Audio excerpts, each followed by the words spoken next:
Komisi Pemberantasan Korupsi KPK terus menyidik keberadaan buronan kasus korupsi Harun Masiku. Satu persatu petinggi DPP PD Perjuangan dipanggil penyidik KPK untuk diperiksa. Rabu kemarin mantan Menkumham Yasona Lauli yang juga kader PDIP diperiksa KPK. Usai menjalani pemeriksaan selama kurang lebih 7 jam, Yasona Lauli menyampaikan dirinya diperiksa KPK terkait dengan kasus Harun Masiku. Sebagai mantan Menkumham, Yasona sempat ditanya oleh penyidik terkait dengan perlintasan Harun Masiku yang masih berstatus DPO. Saya sebagai menteri, saya menyerahkan tentang perlintasan Harun Masiku. Itu saja. Paling kan itu nggak ada yang profesional, penyidik sangat profesional, ya menanyakan sesuai dengan posisi saya sebagai ketua DPP, ya. Kemudian posisi saya sebagai Menteri Hukum dan HAM mengenai perlintasan Harun Masiku. Itu saja. Ya. Masuk tanggal 6, keluar tanggal 7. Dan baru belakangan keluar pencekalan. Sementara itu PLT Dirjen Imigrasi Safar Muhammad Koda menyatakan pencekalan terhadap Harun Masiku sudah berakhir sejak 13 Januari 2021. Ini artinya Harun Masiku tidak dicegah untuk bepergian ke luar negeri sampai ada permintaan baru dari pihak KPK. 11 Januari, 13 Januari 2021. Kita melakukan pemantauan, tetap melakukan pemantauan dan koordinasi apabila ada informasi tersebut. Namun kewenangan tersebut adalah kewenangan daripada instansi pemohon yang menangani kasus tersebut. Terakhir komunikasi berdasarkan surat dari kita mempertanyakan kembali status daripada pencegahan Harun Masiku dengan surat pada tanggal 11 Desember 2024. Makanya tidak dicegah. Berarti orang ini tidak dicegah untuk bepergian ke luar negeri. Sementara itu, juru bicara KPK Tessa Mahardika dalam keterangan resminya kepada Kompas TV menyebut tidak diperpanjang dan tidak berbatas waktu. DPO itu di dalam negeri, Red Notice untuk penegak hukum internasional atau Interpol. Tinggal diamankan atau diserahkan kepada aparat penegak hukum bila ditemukan.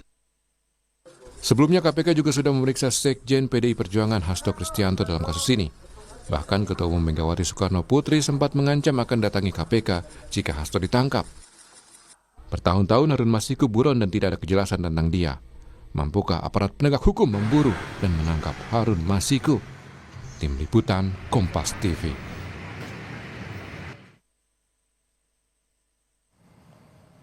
Saudara, Komisi Pemberantasan Korupsi KPK bersama instansi lainnya mengklaim terus berusaha untuk memburu buronan kasus korupsi Harun Masiku.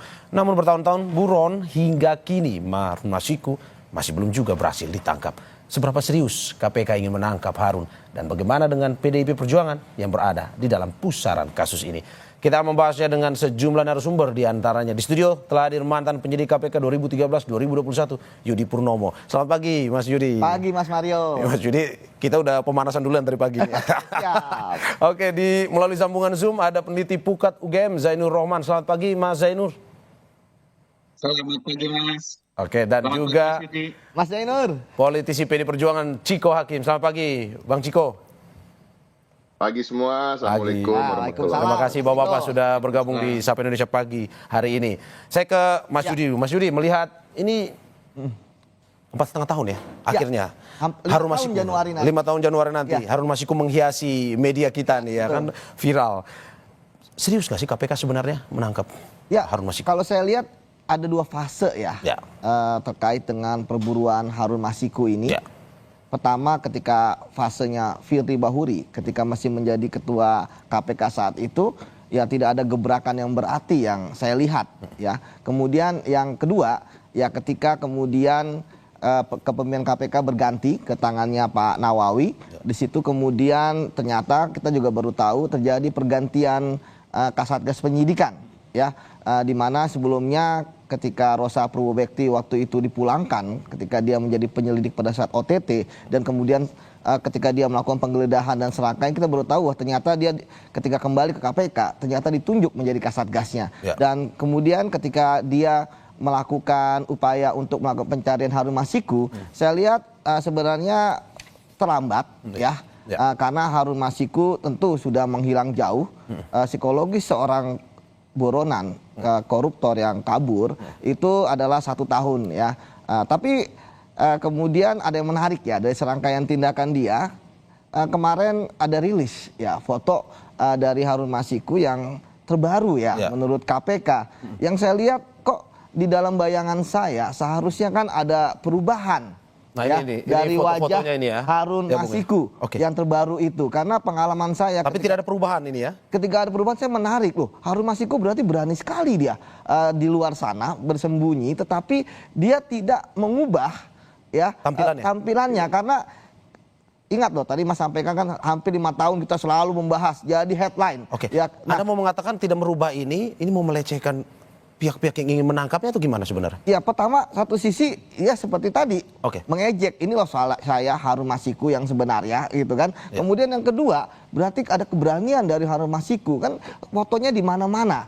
Dan yang ketiga yang menarik ketika merilis ini artinya kan KPK sudah mempunyai informasi terkait dengan kondisi terbaru. Kenapa hanya merilis foto? Ya saya berharap sebenarnya Harun Masiku kan ditangkap. Ketika Harun Masiku ditangkap artinya perdebatan mengenai apakah ini politis, apakah ini pesanan, itu kan pasti akan tuntas. Karena Mas, kalau bicara mengenai politisi yang terkait kasus korupsi, ketika zaman saya kita bukan hanya Harun Masiku, ketua umum partai loh, ya kan kita tangkap, sekjen partai, ya politisi-politisi di DPR. Artinya tuduhan-tuduhan politik pasti selalu ada, namun itu hanya bisa dijawab dengan cara menuntaskan kasus ini. Ketika dia tidak tuntas, yang terjadi adalah kasus ini akan selalu ada. Dan yang menarik memang, yang tidak bisa dipungkiri bahwa KPK pun ketika kemudian melakukan perburuan, itu seperti naik turun. Ya kan, melakukan penggeledahan, nanti berhenti dulu, nanti pemeriksaan saksi. Menurut saya inilah seharusnya yang harus dijawab oleh KPK untuk kemudian mengerahkan, bagi saya sepertiga penyidiknya lah, bahkan untuk memburu Harun Masiku khusus ini. Kalau tidak, nanti habis pemeriksaan personal, nanti pasti akan adem lagi prediksi saya. Gitu Bang, sebagai mantan penyidik KPK, Anda melihat bahwa KPK kemarin merilis foto terbaru yang berarti bahwa tahu kondisinya. Sebenarnya KPK ini tahu lokasinya, tahu kondisinya sebagai mantan penyidik KPK. Mungkin masih menunggu nih, tarik ulur dulu untuk menangkap. Atau sebenarnya benar-benar tidak tahu nih sebenarnya? Ya, bagi saya ya, penyidik itu kan tidak bicara. Ya, tetapi penyidik itu berbicara dengan bukan hanya dengan mulutnya, berbicara dengan pekerjaannya, dengan kegiatannya. Ketika kemudian kemarin saya mendengar dari Pak Yasona terkait dengan pemeriksaan dia, saya melihat KPK buntu untuk mencari Harun Masiku. Buntu berarti? Buntu. Namun ya saya melihat kenapa saya katakan buntu, karena KPK kembali ke titik nol. Ada 2 hal yang ditanyakan ya setidaknya kepada Pak Yasona ya terkait dengan formil ya pada saat proses Harun Masiku ingin menjadi DPR ya, permintaan fatwa dan sebagainya. Kemudian yang kedua terkait dengan pelintasan. Nah, ketika kembali ke titik nol, kemudian seharusnya kan penyidik itu mempunyai bukti formil ya terkait dengan data lintasan, bahkan sebenarnya kan data terkait dengan ke MA dan sebagainya kan juga bisa didapatkan lah ya. Jauh ke tahun 2020 ya. Nah, artinya penyidik ingin mencoba mencari jalan yang lain. Apakah jalannya itu adalah upaya untuk merintangi penyidikan? Ya kan terkait dengan Harun Masiku, ya itu tentu menurut saya itulah cara nalar yang paling baik ya. Kembali lagi ke tadi masalah Harun Masiku belum ketangkap, bahkan kemudian KPK mempunyai foto rilisnya. Itu yang saya sesalkan gitu ya. Mengapa merilis foto tersebut? Karena ini akan kontroversi bahwa benar yang dikatakan oleh Mas, pasti publik loh, itu kok udah ada fotonya kapan ditangkap. Ini kan udah bukan OTT lagi. Ingat loh, sudah ada springkap. Ya kan, seperti penangkapan, udah ada buronan, nggak perlu lagi moto-moto ataupun dan lain sebagainya. Itu sudah saatnya untuk menangkap seperti itu. Ini ada politis atau tidak, saya tanyakan ke Bang Ciko. Bang Ciko, bagaimana pandangan PDIP terkait dengan ini Harun Masiku yang masih terus menjadi buron hingga saat ini? Yang pertama kami ingin sampaikan, kami di PDI Perjuangan selalu menjunjung tinggi pemberantasan korupsi di negara ini, dan kami mendukung segala upaya untuk institusi negara, baik itu institusi hukum ataupun lainnya, untuk juga menyelesaikan dan menuntaskan permasalahan-permasalahan yang terkait dengan korupsi ini. Yang kedua, kemudian kami harapannya tentu agar supaya semua institusi yang terkait dengan hukum tidak melakukan tindakan-tindakan yang sifatnya lebih politis atau lebih mengarah untuk mendiskreditkan partai politik atau sosok-sosok politik dan lain-lain. Namun kami mengapresiasi apa yang tetap dilakukan oleh institusi hukum untuk kemudian menuntaskan setiap kasus, dan kami juga menyampaikan apa yang senada dengan disampaikan oleh Pak Yasona Lawli kemarin, bahwa sikap dari para penyidik cukup profesional dan beliau juga menyampaikan apa-apa yang ditanyakan kepada beliau. Tapi saya juga cukup setuju dengan apa yang disampaikan oleh Mas Yudi Purnomo, karena pertanyaan-pertanyaannya rasa-rasanya apa yang disampaikan oleh Pak Yasona itu adalah sesuatu yang bisa ditanyakan di tempat lain atau bisa diselidiki dari tempat lain. Nah, terkait dengan permintaan fatwa tadi bisa ke Mahkamah Agung, terkait dengan pelintasan itu juga bisa mengecek rekor ataupun data, dan termasuk data dari internal. Kan tadi juga disampaikan permintaan untuk mencekal atau mencegah tangkal siapapun itu, buronan atau orang-orang yang terlibat pada kasus korupsi, itu adalah wewenang dari KPK yang seharusnya memintakan untuk dilakukan pencekalan. Jadi tapi tetap kami berusaha untuk berpikir positif, namun tentu dengan kewaspadaan dan juga mengingatkan agar institusi hukum di negeri ini tidak terseret-seret dalam pertikaian politik yang sedang terjadi di antara insan-insan politik maupun institusi-institusi politik. Oke, Bang Ciko, PDIP kecewakan dalam arti bahwa ini serius atau tidak nih sebenarnya menangkap Harun Masiku? Karena kemarin sempat dikatakan bahwa Harun Masiku kok lebih populer dibandingkan buronan KPK Kirana Kotama alias Timing yang sejak 2017 dicari ini. Ya, itu sudah berkali-kali kita sampaikan, dan saya rasa juga masyarakat juga bisa menilai, ya kan, apakah ini betul-betul ada upaya untuk menuntaskan kasus atau ingin memperpanjang atau buying time sehingga terus menggaungkan bahwa ada kasus korupsi yang melibatkan kader PDI Perjuangan. Dan ini wajar bila kami ada kecurigaan terhadap hal tersebut. Namun tentu setiap kali saya diundang atau terkait dengan membicarakan kasus ini di setiap stasiun televisi, sesungguhnya kan saya rasa Mas Zainur dan Bang Yudi juga sepakat yang diundang itu salah satunya harusnya dari Komisi Pemberantasan Korupsi, karena akhirnya kita di sini semua akhirnya hanya menerka-nerka gitu apa yang dipikirkan oleh KPK, sehingga sampai hari ini juga belum bisa menemukan Harun Masiku. Oke, saya ke Mas Zainur Rohman. Mas, ini melihat viral terus nih Harun Masiku 4,5 tahun, 5 tahun di bulan Januari, bulan depan. Ini bagaimana melihatnya? Apakah memang betul KPK mengerahkan seluruh tenaganya untuk menangkap Harun Masiku, atau sebenarnya ada tarik ulur, tarik menarik, seriusan atau tidak sebenarnya? Ya, ini kalau justice delayed, justice denied ya. Kalau keadilan itu tertunda-tunda, keadilannya menjadi tertolak. Kepastian hukumnya menjadi sangat rendah dan bisa berdampak kemana-mana, timbul dugaan-dugaan, prasangka-prasangka yang tidak perlu. Juga menurut saya bisa merugikan banyak pihak, merugikan nama baik KPK, orang-orang yang bekerja di KPK, bisa merugikan partai politik, rekan-rekan Pak Ciko, bisa merugikan masyarakat juga. Yang kita harapkan KPK segeralah untuk tangkap agar ada kepastian hukum soal siapa saja nanti yang harus bertanggung jawab secara hukum, yaitu sesuai dengan kadar perbuatan masing-masing, begitu ya. Nah, kalau tadi pertanyaannya apakah KPK mengeluarkan segala daya dan upaya untuk melakukan penangkapan, ya jelas tidak. Mengapa? Karena KPK itu punya track record panjang di dalam melakukan penangkapan. Zaman Mas Yudi, zaman sebelumnya itu misalnya dulu mengejar Nazarudin, lari ke Singapura, loncat ke Kolombia, Amerika Selatan, tuh bayangkan, negara yang cukup seram gitu ya. Tetapi ternyata juga bisa dilakukan penangkapan. Atau ketika misalnya terkait dengan sosok politisi atau eks pejabat tinggi keluarganya, misalnya Nunun Nurbaiti gitu ya.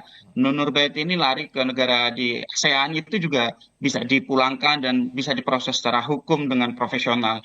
Artinya secara portofolio KPK punya rekam jejak yang baik di dalam memulangkan buron-buron yang kabur ke luar negeri. Meskipun belum semuanya ditangkap ya, sampai sekarang misalnya Paulus Thanos terkait dengan IKTP maupun ada banyak tersangka-tersangka lain yang masih di luar negeri memang masih ada. Tetapi biasanya itu terkait dengan perjanjian timbal balik yang masih problematik antara Indonesia dengan negara tempat bersembunyi. Nah, khusus untuk Harun Masiku ini saya lihat memang dari awal ini ada aspek-aspek non-hukum yang berpengaruh terhadap jalannya perkara ini. Oke, Mas Zainur, Anda mau bilang bahwa dua perkara yang potensial. Oke, Mas Zainur, Anda mau bilang bahwa ini sengaja tidak dioptimalkan penangkapan Harun Masiku oleh KPK karena ada alasan khusus. Begitu maksud Anda? Kemudian kita curiganya begitu dari awal begitu ya. Meskipun kan kalau saya bukan pengamat politik ya, kalau dilihat dari konteks politiknya kan berbeda ya antara pra 2024 dengan pasca pemilu begitu ya. Tapi saya ingin mengatakan bahwa perkara ini punya konteks dua hal. Yang pertama adalah dugaan pidana korupsi dalam bentuk suap. Ini publik juga kadang-kadang salah paham ya, dikira suap ini kan tidak merugikan keuangan negara, ini kan tidak mencuri uang gitu ya. Suap itu tidak pidana yang sangat merusak, dia multiplier effect dan itu harus diberantas gitu ya. Itu merupakan tidak pidana sehingga harus ada penegakan yang keras. Yang kedua, saya pernah baca banyak informasi termasuk pernah juga diangkat oleh sebuah media majalah yang sangat dipercaya oleh publik begitu ya. Ada indikasi terjadinya obstruction of justice di dalam melakukan pengejaran terhadap Harun Masiku ini, yaitu upaya menghalang-halangi penyidikan. Dan ini sampai sekarang juga tidak diungkap oleh KPK. Harun Masiku ini benarkah lari sendiri atau Harun Masiku mendapatkan bantuan dalam bentuk apapun gitu ya dari orang-orang lain? Itu tugas dari penyidik untuk melakukan pendalaman investigasi sehingga dua perkara, yaitu perkara korupsi asalnya yaitu tindak pidana suap, dan yang kedua adalah dugaan tindak pidana penghalang-halangan terhadap upaya penyidikan, ini harus diproses secara jelas, secara tuntas. Nah, ini yang sebenarnya ditunggu oleh publik dan kita sudah sangat lelah ya, hampir 5 tahun mendengar drama dari KPK seperti ini dan kemudian akhirnya publik mengalami penurunan kepercayaan kepada KPK bahkan kepada sistem penegakan hukum. Kasus yang sebenarnya sangat sederhana, profil pelakunya juga bukan profil yang sangat tinggi, tetapi kemudian seakan-akan ini menjadi kasus yang rumit begitu ya. Nah, ini menurut saya sudah waktunya lah diakhiri dan seret ke depan meja hijau biar semuanya terungkap secara utuh, tidak ada yang ditutup-tutupi, biar sistem hukum dan keadilan yang bekerja. Oke, saya ke Mas Yudi. Mas Yudi, ini katanya non teknis, non hukumnya ini lebih besar juga di dalam proses penangkapan oleh KPK. Memang begitukah sebenarnya di KPK itu gimana? Ya, sebenarnya sih yang terjadi bagi saya ini memang suatu keanehan ya, suatu anomali ya, bahwa keseriusan untuk mengejar terjadi ketika akhir ini. Kita tahu bahkan ketika ternyata Pak Wahyu Setiawan bebas bersyarat ya, sudah bebas gitu ya. Padahal dia adalah penerima suap yang hukumannya lebih besar, ya ancamannya bahkan lebih tinggi dari yang memberikan.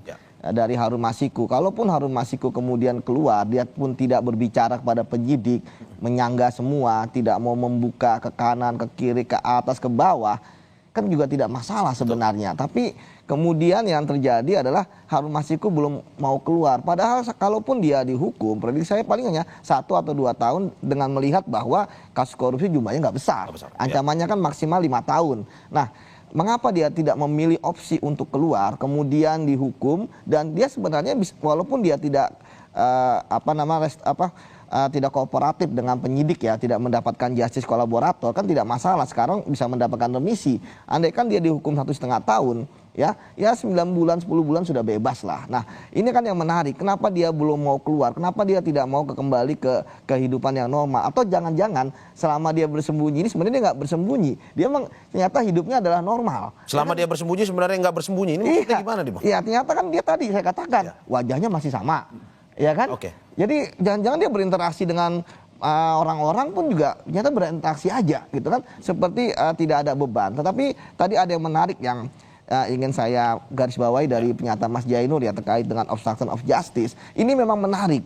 Obstruction of justice kebanyakan kan terjadi ketika pelakunya sudah tertangkap, kemudian bisa diketahui siapa yang selama ini menyembunyikan dia, siapa yang selama ini menghalangi penyidikan, siapa yang selama ini membiayai. Nah, ketika misalnya KPK memulai upaya untuk obstruction of justice, menurut saya ini sangat menarik karena memang pelakunya belum tertangkap ya, namun upaya menghalangi penyidikannya sudah dinaikkan gitu kan. Nah, ini menurut saya, tapi saya pikir apapun caranya, dan tadi Mas Cijo pun juga mengatakan bahwa ya siapapun yang dipanggil ke KPK ya tentu dihormati ya, dan saya pun merasa bahwa ya ketika misalnya penyidik kemudian melakukan pemanggilan, saya pikir emang itu ada keperluan oleh penyidik ya. Ada yang ingin tanyakan. Ketika permasalahannya bisa ditanyakan ke yang lain dan lain sebagainya, ya saya pikir ya memang ya penyidik mungkin memerlukan yang levelnya tinggi, tapi ya tentu kan ada surat pemanggilan dan surat pemanggilan di KPK saya pikir juga nggak sembarangan. Pasti penyidik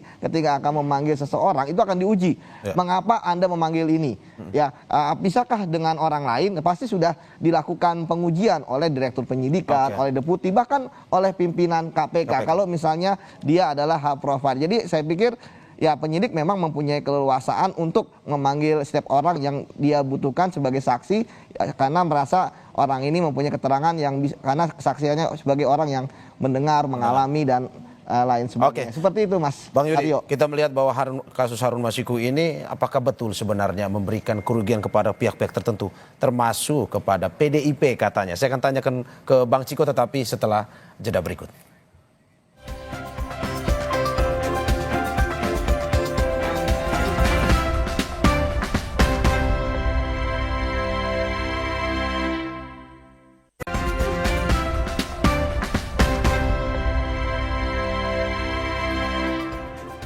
Terima kasih saudara karena masih di Indonesia Pagi bersama saya, Mario Sarong. Kita masih bersama narasumber yang sudah bersama kita. Ada mantan penyidik KPK Yudi Purnomo, ada Pukat UGM Zainul Rohman, dan politisi PD Perjuangan Ciko Hakim. Saya ke Bang Ciko sesuai janji. Bang Ciko tadi sedikit bocoran bahwa kami sudah mencoba mengundang pihak KPK tetapi hingga saat ini memang masih belum bersedia untuk hadir. Sehingga kita tetap jalankan diskusi.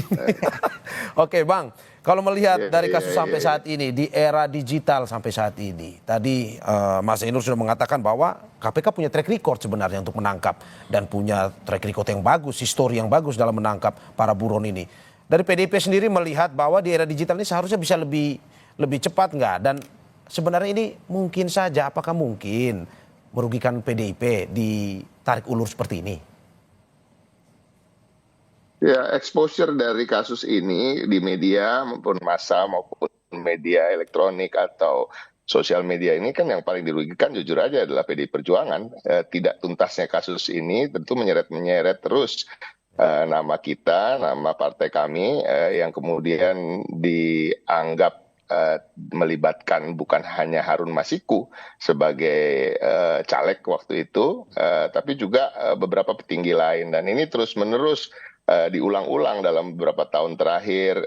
Dia timbul tenggelam, dan kemudian kita lihat kadang-kadang sejalan dengan situasi politik yang sedang terjadi. Jadi agak sulit untuk kita tidak menaruh curiga bahwa ada unsur politis terkait dengan kadang-kadang dikasih kaca pembesarnya kasus ini, kemudian hilang lagi, kemudian timbul lagi, dan pemanggilan yang sesekali bergantian antara kader-kader kami. Dan ini sangat merugikan kami. Jadi kami, seperti saya sampaikan di awal, mendukung penuh upaya-upaya KPK untuk menuntaskan kasus ini dengan cara apapun itu. Nah, tadi juga kita membahas soal foto misalnya. Nah, ini kan kadang-kadang ya sulit untuk tidak menaruh curiga karena memang akhir-akhir ini ada stigma buruk masyarakat tempelkan pada institusi-institusi penegak hukum karena terjadi beberapa kasus yang kontroversial dan viral yang kemudian bukan hanya soal KPK saja tapi juga kepolisian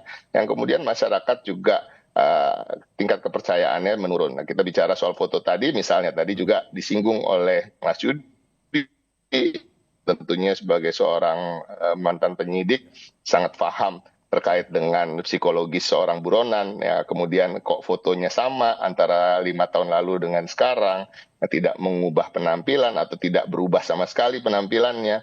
Nah, jangan-jangan kan pertanyaannya adalah bukan bermaksud menuduh, tapi rasa-rasanya agak sulit untuk tidak bertanya apakah itu jangan-jangan foto lama dibilang foto baru, ya kan, biar ada berita aja seakan-akan memang KPK betul-betul bekerja dan betul-betul mencari tahu dan lain-lain. Juga terkait dengan bagaimana kasus ini ke depannya, kami harapannya tetap sama, bahwa segera untuk dituntaskan karena pihak yang betul-betul dirugikan adalah PDI Perjuangan gitu. Dan beberapa kali kan selalu dipasang foto dari yang bersangkutan dengan mengenakan jaket dari PDI Perjuangan. Nah, kalau kita mau jujur kan, kenapa nggak sekalian aja ditanya dulu sekolahnya di mana? Paling lama dia mendapat pendidikan di situ seharusnya. Yang dia cukup ikut disalahkan atau jangan, atau kalau mau ekstrim sekalipun, siapa orang tuanya? Ya kan, kok bisa mendidik anaknya seperti itu? Nah, kan lucu ya. Jadi semua seakan-akan dikaitkan dengan partai kami, dan harapan kami segera dituntaskan apapun caranya oleh Komisi Pemberantasan Korupsi, sehingga kita bisa move on dan bisa mencoba menangkap buronan-buronan lain yang kasus korupsinya lebih besar, yang selama ini juga seharusnya mendapat porsi pemberitaan yang sama. Oke, Bang, apakah memang karena kecurigaan ini bahwa ini sebenarnya ini kok ke PDIP sekali tujuannya atau targetnya ini? Apakah pada akhirnya Ketua Umum Anda, Ibu Megawati Soekarno Putri, pada akhirnya memberikan ini, pernah mengatakan jika Hasto ditangkap saya akan ikut bersama. Nah, apakah memang karena ini atau gimana?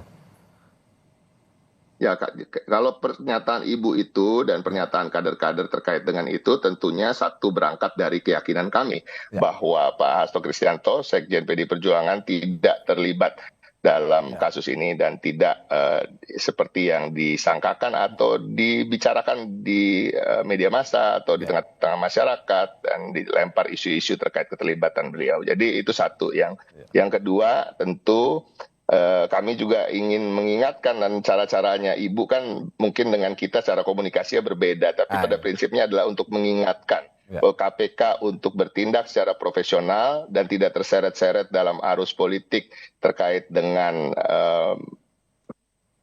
pertimbangan untuk menyelesaikan sebuah kasus. Oke, saya ke Mas Zainur. Mas Zainur, melihat bahwa ini ada pihak yang merasa dirugikan juga, ini partai PDI Perjuangan. Anda melihat bahwa memang sebenarnya KPK, apakah memang dalam kerja-kerjanya bisa non-teknisnya lebih kurang dibandingkan dengan penyebab politiknya sebenarnya, atau bagaimana? Ya, ini memang pembahasan soal independensi KPK ya. Kami selalu katakan bahwa KPK mengalami degradasi independensi yang sangat drastis pasca revisi Undang-Undang KPK dalam Undang-Undang 19 2019. Pegawainya menjadi ASN dan seterusnya. Yang kedua, ketika KPK itu didominasi oleh unsur penegak hukum lain. Ya, kita tahu banget bahwa KPK itu misalnya ada lebih dari 100 polisi, kemudian sekian juga jumlah jaksa atau pegawai negeri yang diperbantukan. Artinya KPK sebagai sebuah lembaga negara yang bersifat independen harusnya itu ternyata tidak benar-benar bisa independen karena justru diisi oleh unsur-unsur eksternal. Yang kedua, ketika KPK di bawah masa kepemimpinan Firly Bahuri itu melakukan banyak sekali tindakan-tindakan yang tidak mencerminkan independensi. Misalnya pemberitaan soal didesakkannya sebuah perkara yang ternyata sebenarnya belum mencukupi alat bukti, tetapi Firly Bahuri menurut informasi yang kita baca begitu ya, itu menginginkan agar itu bisa segera menjadi perkara, dan itu kemudian ditolak oleh Deputi Penindakan dan Direktur Penyidikan sendiri. Artinya ini kan kemudian menimbulkan tanda tanya publik. Ada apa di KPK ini? Apakah KPK ternyata bisa di-remote dari luar? Tentu ini sangat berbahaya. Oleh karena itu, di luar kasus Harun Masikunya, kami selalu tekankan agar dikembalikannya independensi KPK dengan cara melakukan revisi kembali Undang-Undang Nomor 19 Tahun 2019, kembali seperti dulu, bahkan harusnya diperkuat agar KPK bisa memenuhi prinsip-prinsip independensi sebagaimana diatur misalnya di dalam Jakarta Principle. KPK sebagai anti-corruption agencies itu punya standar-standar di mana harusnya KPK itu misalnya tidak di bawah pemerintah, tidak diisi oleh PNS, tidak diisi oleh penegak hukum lain. KPK punya kemandirian di dalam melaksanakan kewenangannya, di dalam anggarannya, di dalam sumber dayanya, dan seterusnya gitu. Itu idealnya begitu. Tetapi kan kemudian selama 5 tahun terakhir kita tahu bahwa KPK sangat diduga gitu ya, dapat di-remote dari luar. Akibatnya kemudian dugaan-dugaan prasangka-prasangka publik itu bisa liar kemana-mana dan tidak terelakkan, misalnya ketika termasuk KPK menangani perkara ini begitu ya. Oleh karena itu, untuk menghindari itu semua, inilah pentingnya memiliki sebuah lembaga negara pemberantas korupsi yang bersifat independen. Kalau independen, semua pihak yang terkena KPK tidak akan menuduh, tidak akan curiga, tidak akan berprasangka begitu ya. Dan unsur-unsur independensi itu ada di dalam Jakarta Prinsipal, Mas. Itu yang seharusnya dilakukan oleh pemerintahan baru. Agenda pertama harusnya mengembalikan independensi KPK. Oke, Mas, terkait dengan independensi KPK, Mas Zainur bilang didominasi oleh penegak hukum lain. Ini sebenarnya gimana? Anda yang paling tahu karena Anda pernah berada di KPK. Apakah memang pada akhirnya tarik menarik itu membuat pada akhirnya kinerja KPK ini tidak optimal atau bagaimana sebenarnya? Ya, sebenarnya banyak sisi yang bisa dilihat ya. Ketika misalnya kami penyidik itu ada yang berasal dari kepolisian, ada yang kami penyidik internal gitu ya. Kemudian dalam beberapa kasus ada jaksa yang kemudian masuk dalam surat perintah penyidikan. Bagi saya sebenarnya ini adalah penyeimbang untuk situasi saat ini. Karena semuanya tentu akan saling cross check, check and balances. Mengapa? Karena misalnya ketika misalnya ada suatu pesanan, pasti yang lain akan memprotes ya. Yang lain akan kemudian meng-cancel ataupun kemudian juga menolak seperti itu. Karena yang lain ini siapa misalnya? Ya misalnya kalau bisa ada perintah kepada seseorang gitu kan dari latar belakangnya apapun ya, kemudian untuk menaikkan kasus, yang lain pasti nggak mau. Karena berarti itu terjadi baru tidak satu suara langsung. Ya enggak, maksudnya kalau misalnya terjadi yang seperti itu, tapi ini kan tidak. Pasti semua saling mengawasi.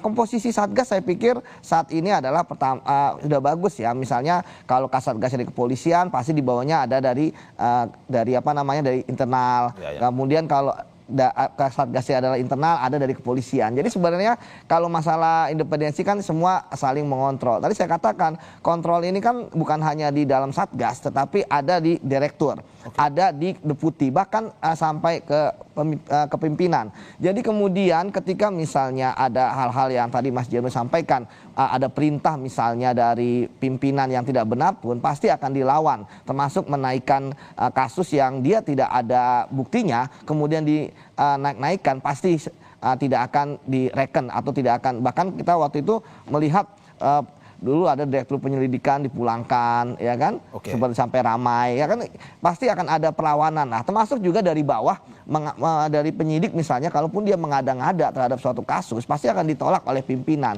Karena kalau di KPK Mas, ujung dari semua penyidikan itu pasti di pimpinan.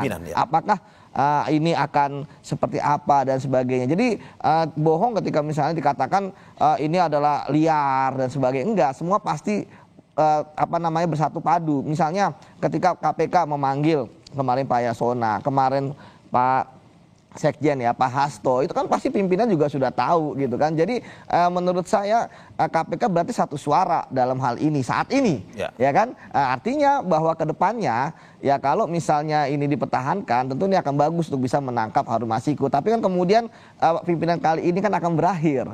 Tanggal 20 nanti mereka setijab karena pimpinan yang baru kan sudah dilantik. Kalau misalnya ke depannya saya yakin dengan kondisi yang saat ini buntu ya terkait dengan pencarian Harun Masiku akan bisa ketangkap kalau menurut saya karena 3 hal. Pertama, kalau memang Harun Masiku ingin menyerahkan diri sendiri, jadi dia keluar sendiri, atau kemudian sukarelaan itu ya, sukarela gitu ya. Kemudian yang kedua, ada informan ya yang memberitahukan kepada KPK bahwa dia tahu di mana posisi keberadaan dari Harun Masiku. Karena kan saat ini kan penyidik buta atas apa yang terjadi di luar sana sampai ada orang yang menginformasikan. Ya sebetulnya. Dan yang terakhir, jika memang ada orang yang diduga menyembunyikan Harun Masiku, karena saya sampaikan lagi biaya Harun Masiku untuk kabur selama 5 tahun ini kan tentu lebih mahal ya daripada biaya dia untuk menyuap terhadap Wahyu Setiawan ya. Artinya kalau misalnya dikeluarkan oleh orang-orang yang menyembunyikan ini ya tentu Harun Masiku akan ketangkap. Tapi kalau misalnya nggak ketangkap, saya setuju dengan Mas Cico, pasti akan selalu ini akan diangkat-angkat. Apalagi kan pimpinan kali ini kan 5 tahun ya. Jadi kalau 5 tahun ke depan ya tidak ditangkap juga Harun Masiku, saya nggak kebayang. Tapi kan Anda bilang tadi kalau misalkan meskipun sukarelawan Harun Masiku menyerahkan diri, kalau pimpinannya tidak punya keinginan untuk atau ada tarik menarik dengan unsur politis, ya Harun Masiku tidak akan bisa tertangkap. Ya kalau misalnya menangkap, ya saya pikir kan bisa saja gitu kan, karena memang sudah disampaikan kepada informasinya itu tidak bisa untuk tidak ditangkap. Karena kalaupun kemudian disembunyikan akhirnya wah jangan ditangkap lah nanti aja, saya pikir nggak akan. Nah, KPK kan saya pikir tadi saya katakan justru saat ini kondisi KPK yang dari berbagai macam unsur ya, dari ASN, dari kejaksaan, dari kepolisian itu kan tentu punya integritas gitu kan masing-masing dan saling mengontrol, sehingga kemudian tentu ketika ada yang main-main di KPK itu tentu mereka akan laporkan seperti itu. Dan saya pikir sampai saat ini orang-orang di KPK masih percaya, karena dulu saya ketua wadah pegawai KPK ya, teman-teman di KPK itu masih ada lah yang berintegritas dan berani gitu kan, ketika misalnya pimpinan menyampaikan pesan atau memberikan arahan yang salah seperti itu, Mas. Oke. Sebelum saya ke Mas Ciko, saya mau minta pendapat Anda terkait dengan pimpinan KPK yang baru. Punya harapan atau tidak sebenarnya? Ya, kalau menurut saya kan saya rata-rata air saja ya. Karena ini kan seperti dejavu, seperti ketika Pak Firly ya. Cuma kan sekarang sosoknya kan Pak Setio saya kenal baik ya. Artinya beliau cukup berintegritas dan beliau juga menjadi atasan saya gitu ya. Namun kalau untuk penegakan hukum ya, dengan komposisi saat ini saya pikir kita lihat pertama kan dari kepolisian, kemudian dari kejaksaan setidaknya ada 2 ya, satu kan sudah pensiun dan mungkin mewakili KPK lah, Pak Tanak gitu kan. Kemudian juga ada dari BPK ya kan, yang dulu di BPK, kemudian dari hakim ya, dari Mahkamah Agung ya, dari peradilan. Artinya bahwa sebenarnya kan unsur ini adalah penindakan. Ya. Nah, ketika unsurnya semua adalah penindakan dan tidak ada unsur masyarakat, padahal sebenarnya harusnya ada unsur masyarakat, tapi ya sudahlah. Artinya harusnya KPK ngegas loh. Jangan sampai nanti bahwa ketika semuanya isinya adalah penindakan, yang terjadi malah KPK fokusnya malah ke pencegahan. Ini kan lucu gitu kan. Dan saya pikir saya masih saat ini ya harapan tetap ada ya, tapi bagi saya sih rata-rata air aja, bahwa ketika nanti ada korupsi ditangkap ya pasti ada, tapi jumlahnya, profilnya tentu jangan mengharapkan sesuai dengan ekspektasi. Jangan terlalu berharap lebih ya. Iya, ya oke. Saya ke Mas Ciko. Mas Ciko melihat pimpinan KPK yang baru, ada harapan terutama untuk penangkapan Harun Masiku ini biar PDIP tidak dianggap diganggu-ganggu lagi katanya. Secara umum kami sebagai partai PDI Perjuangan itu selalu menaruh harapan besar pada KPK. Terlebih karena itu juga adalah salah satu legacy dari peninggalan Ibu Megawati Soekarno Putri di tahun 2002 ketika beliau menjabat sebagai Presiden Republik Indonesia. Tentunya masyarakat dan semua orang masih ingat bahwa disitulah kemudian KPK dibentuk melalui Undang-Undang KPK. Dan harapan kami tetap tadi tidak pernah berubah, bahwa penegakan hukum, pemberantasan korupsi harus menjadi ujung tombak dari juga pembangunan di Indonesia ini, karena tanpa itu semua negara kita tidak akan pernah mencapai potensi yang betul-betul kita bisa capai. Nah, pada prinsipnya terkait dengan khusus kasus Harun Masiku ini tentu kami tidak akan bosan untuk mengulang-ulang mengatakan bahwa penuntasan dari kasus ini adalah suatu keharusan, sehingga juga masyarakat bisa melihat bagaimana selama ini apa yang disangkakan pada kader-kader yang lain di PDI Perjuangan itu adalah suatu hal yang salah dan bisa dibuktikan nanti apabila betul-betul bisa dituntaskan kasus ini. Dan harapan kami tentu untuk pimpinan KPK ke depan bukan hanya terkait hanya dengan Harun Masiku, tapi juga kasus-kasus lain. Kemudian agar bisa dituntaskan, karena kami tahu banyak sekali kasus tadi yang disampaikan juga oleh Bang Yudi dan Mas Zainur. Apabila independensi KPK betul-betul tidak lagi dipertanyakan, itu semua kasus itu seharusnya bisa dapat diselesaikan dengan baik dan justru akan mengangkat citra dan nama baik dari KPK itu sendiri. Oke, ke Mas Zainur, harapan dari pimpinan KPK yang baru ini, terutama di kasus Harun Masiku, apakah akan lebih optimal Anda melihatnya? Closing statement Anda. Ya, saya harap tidak mengulangi kesalahan pimpinan KPK periode yang sekarang ini ya gitu ya. Segera tangkap Harun Masiku, dan mohon maaf mungkin saya berbeda dengan teman-teman. Saya tidak punya harapan terlalu tinggi. Mengapa? Bagi saya yang pertama kali harus diubah adalah undang-undangnya untuk mengembalikan independensinya. Kalau masih dengan undang-undang yang sekarang, masih dengan konfigurasi pimpinan yang seperti sekarang, saya tidak punya harapan terlalu tinggi bahwa mereka akan bisa independen, mereka akan bisa profesional, mereka akan bisa menjaga kode etik secara ketat.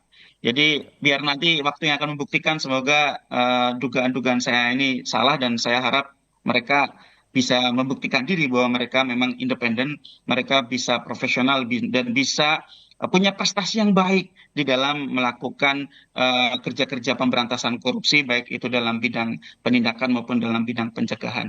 Ujian pertamanya bagi saya ya Harun Masiku gitu ya. Kalau Pak Setio bisa misalnya 100 hari pertama gitu ya, target adalah tangkap Harun Masiku. Kalau itu bisa dilakukan, mungkin kepercayaan publik pelan-pelan akan kembali naik. Ya, oke. 100 hari pertama ya tugas menangkap Harun Masiku. Terima kasih Bapak-Bapak atas apa yang telah disampaikan dalam dialog pagi ini. Terima kasih mantan penyidik KPK Yudi Purnomo atas waktunya. Terima kasih juga peneliti Pukat UGM Mas Zainur Rohman. Terima kasih juga politisi PD Perjuangan Ciko Hakim. Terima kasih Bapak-Bapak, sehat selalu.